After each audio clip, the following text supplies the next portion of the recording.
30 अक्टूबर 2023 कानपुर शहर। शाम का समय था और 10th स्टैंडर्ड में पढ़ रहे कुशाग्रा के लिए ये काफी नॉर्मल सा दिन था। वो अभी अभी अपनी कोचिंग से छूट कर निकला था और अपनी स्कूटी पर बैठकर सीधा घर जाने का प्लान बना रहा था। तभी अचानक उसे एक पहचान वाला व्यक्ति मिल जाता है जो उससे घर तक जाने के लिए लिफ्ट मांगता है। कुशाग्रा उस व्यक्ति को अच्छे से जानता था, इसलिए बिना कुछ सोचे समझे वो उन्हें घर ले जाने के लिए मान जाता है और उस व्यक्ति को अपनी स्कूटी पर बिठा लेता है। अब घर पहुंचने के बाद वो व्यक्ति कुशाग्रा को प्यार से घर में बुलाकर कोल्ड ड्रिंक ऑफर करता है। एक बार फिर कुशाग्र बिना ज्यादा सोचे समझे वो कोल्ड ड्रिंक पी लेता है और कुछ ही सेकंड्स में बेहोश हो जाता है। उसने शायद सपनों में भी नहीं सोचा होगा कि कुछ मिनटों के अंदर वो एक ऐसी सिचुएशन में फंस जाएगा जहां से निकल पाना नामुमकिन हो जाएगा। अब दूसरी तरफ कुशाग्र की माँ चिंता से परेशान हो जाती है, क्योंकि उस वक्त तक कुशाग्र घर पहुंच जाया करता था। वो कई बार उसे कॉल्स लगाने की भी कोशिश करती है,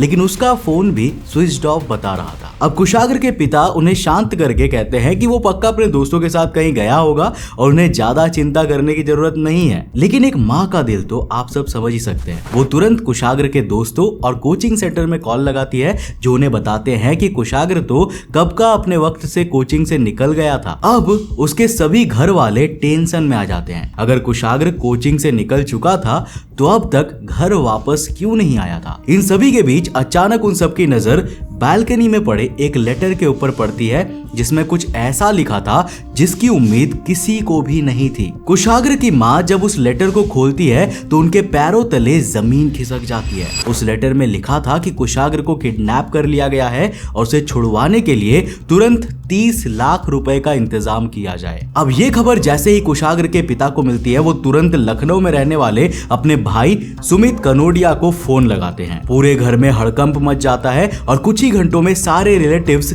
घर पर पहुंच जाते हैं। अब सबसे कंफ्यूजिंग चीज अगर कोई थी तो वो था लेटर। यहाँ तक कि पुलिस भी कह रही थी कि लेटर को ना बहुत ही चालाकी से लिखा गया है। पुलिस ने कहा है कि धार्मिक नारे पर्चे में क्यों लिखे हुए थे, इसकी जांच की जा रही है।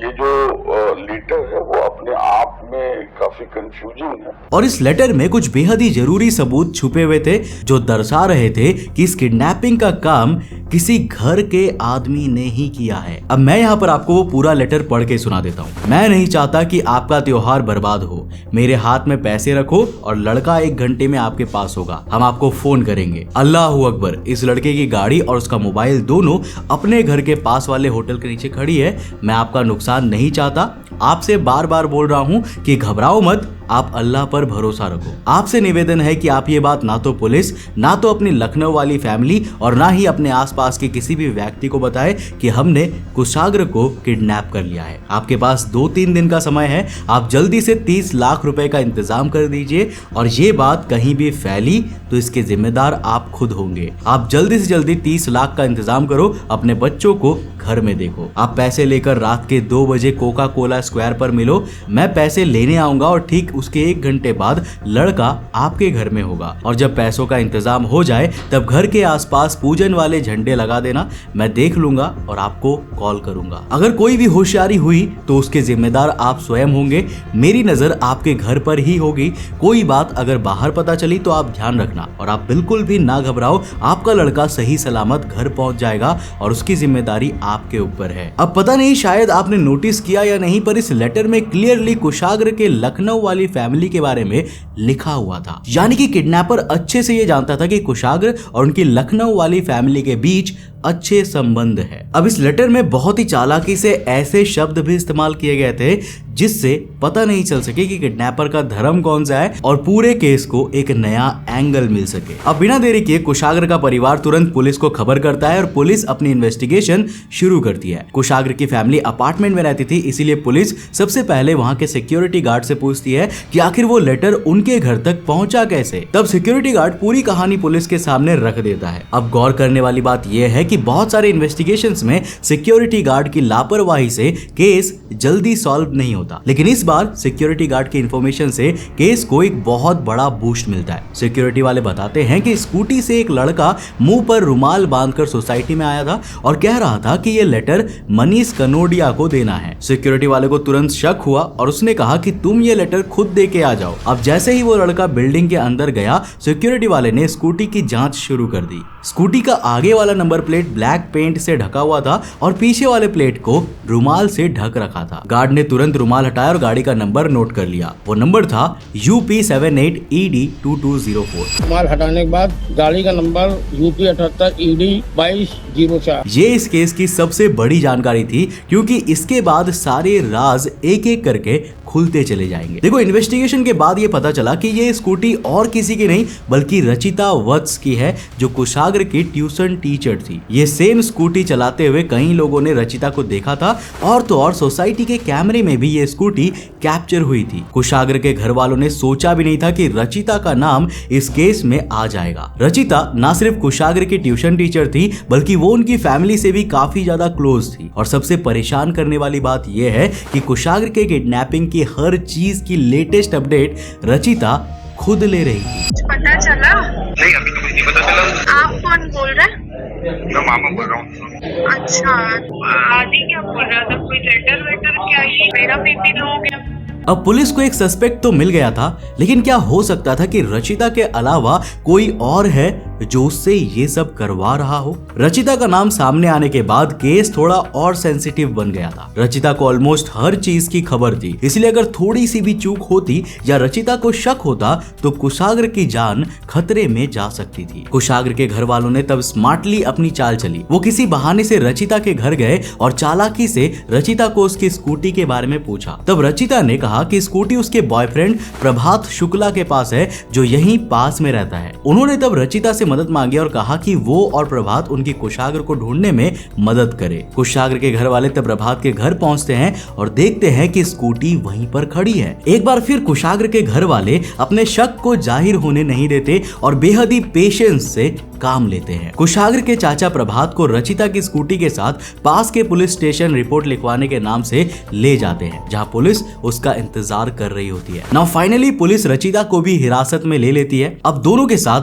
सख्त इन्वेस्टिगेशन शुरू होता है। प्रभात तो पुलिस को कुछ भी नहीं बता रहा था और हर चीज से साफ इनकार कर रहा था, लेकिन रचिता पूरी तरह से टूट जाती है और पुलिस को पूरी प्लानिंग बता देती है। इसके बाद प्रभात के पास भी कोई चारा नहीं बचता और वो सारी चीजें बताने लगता है। दरअसल इस प्लानिंग में प्रभात के एक दोस्त आर्यन गुप्ता का भी हाथ था, और वो आर्यन गुप्ता ही था जिसने कुशाग्र के घर पे वो लेटर पहुंचाया था। अब तक सारे सस्पेक्ट्स पकड़ में आ गए थे और सिर्फ एक सवाल सबके मन में था कि आखिर कुशाग्र कहाँ है? पुलिस की धमकी पर प्रभात उन्हें अपने घर ले जाता है, जहां पुलिस वाले घर की तलाशी लेने लगते हैं।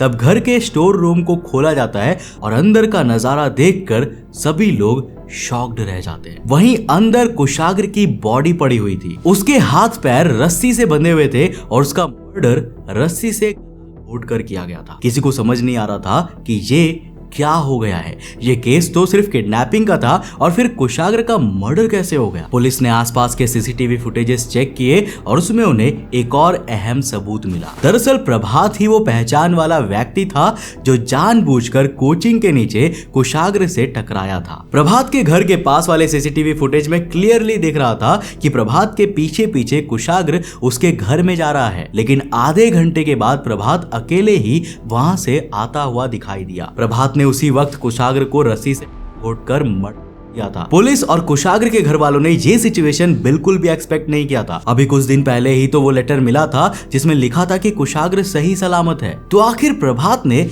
उसे मार क्यों दिया?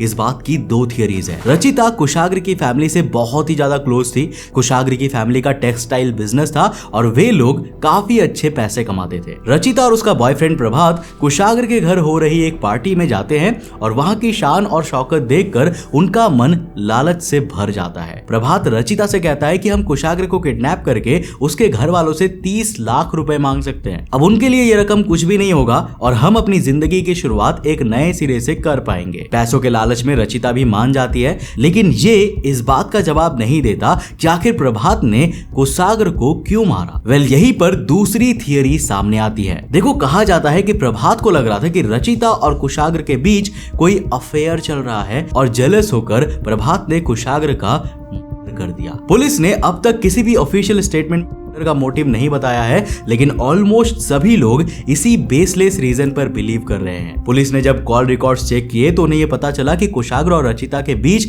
पिछले 2 महीने से कोई भी बात नहीं हुई थी। इसीलिए ये किसी भी तरह के लव एंगल का तो चक्कर नहीं था। यहाँ तक कि कुशाग्र के घर वालों ने भी एक वीडियो के जरिए न्यूज चैनल्स को ये गलत खबर फैलाने से मना किया था। आप सभी लोगों से निवेदन है कि गलत खबर, गलत बात ना फैलाएं, मेरे नाबालिग बच्चे का चरित्र का हनन न करें। आपके सपोर्ट की, आपके सहयोग की हमको जरूरत है। अब एक 16-17 साल के बच्चे का इस तरह से हो जाना पूरे देश के लिए बहुत ही शॉकिंग खबर थी और हर कोई सस्पेक्ट को फांसी देने की मांग कर रहा है। तो दोस्तों ये थी हमारी video the Kushagra Kanodia case पर। उम्मीद है कि इस वीडियो से आपने कुछ नया जरूर सीखा होगा। अगर सीखा तो इस वीडियो को लाइक कर देना और अपने दोस्तों के साथ जरूर शेयर करना। और अगर आप इस तरह के और भी केस स्टडीज के बारे में वीडियो चाहते हो तो नीचे कॉमेंट सेक्शन खुला है, अपनी राय लिखकर जरूर बताना। अगर आप नए चैनल पे तो चैनल को सब्सक्राइब करने के साथ साथ नोटिफिकेशन बेल ऑन कर देना। और अगर आपको ये वीडियो पसंद आया ना तो मैं आपको रिकमेंड करूंगा कि आप अगली वीडियो इसे जाकर जरूर देखना, जिसमें हमने बात किया है इंडिया में हुए एक बहुत ही फेमस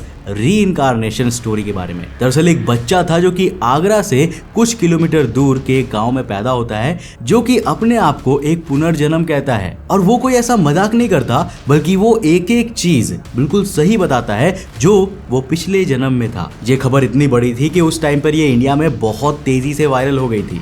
पर आखिर क्या है ये केस और कितना सही है ये, जाकर देखो इस वीडियो को, बहुत इंटरेस्टिंग है। मैं मिलता हूं आपको नेक्स्ट एपिसोड के साथ, तब तक के लिए बाय, जय हिंद।